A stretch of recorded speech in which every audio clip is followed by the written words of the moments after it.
Hello ladies and gentlemen, I am the Omni viewer, and there's another update for Godzilla King of the Monsters and the MonsterVerse in general. In fact, it might be one of the most significant updates we've gotten so far. At first, this seems like pretty standard news. We've got a new actor joining the cast. This lovely lady by the name of, oh good lord, I have a hard enough time with Western names. I am so sorry if I'm mispronouncing this. I believe it's Chang-Shi. I really hope that's right. I am so sorry if it's wrong. Now, if she looks familiar, you've probably seen her in such movies as Crouching Tiger, Hidden Dragon, Rush Hour 2, House of Flying Daggers, and Memoirs of a Geisha. So, not a bad resume.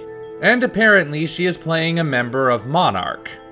But the news doesn't end there.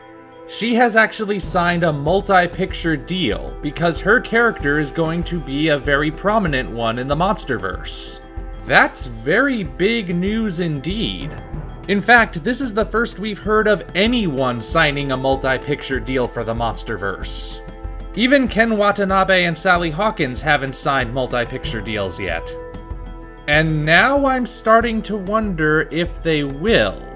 A lot of us have been assuming up to this point that Dr. Serizawa was going to be the Nick Fury of the MonsterVerse. He would be the guy working for Monarch who always shows up to tell us what's going on and what should happen. And Vivian Graham would always be there by his side.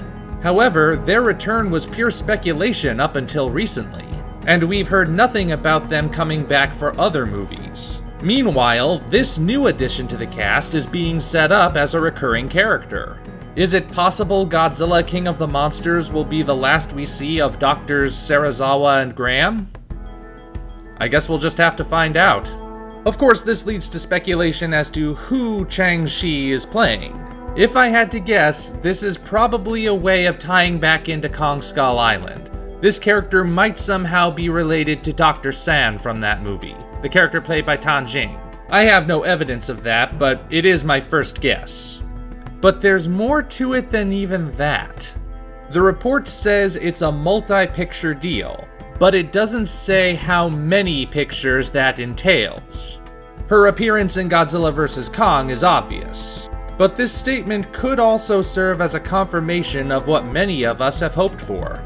As you know, the MonsterVerse has been moving at a frustratingly slow pace.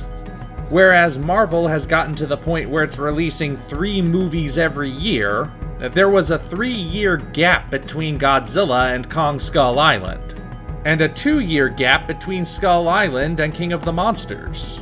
And up until this point, we've heard nothing about what will come after Godzilla vs. Kong.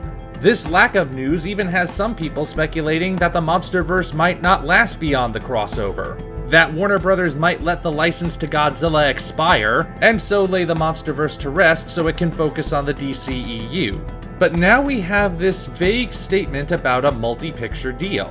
This could be our first major clue that the MonsterVerse isn't going anywhere, and it's going to be expanding very soon. See what I mean by how this is really big news? So, what do you guys think? Are you excited to see Chang-Shi join the MonsterVerse? Do your ears bleed when you hear me butchering her name? Do you think this is evidence that the MonsterVerse will continue for years to come? Feel free to leave your thoughts below. Until such time as we meet again, this is the Omni Viewer, signing off.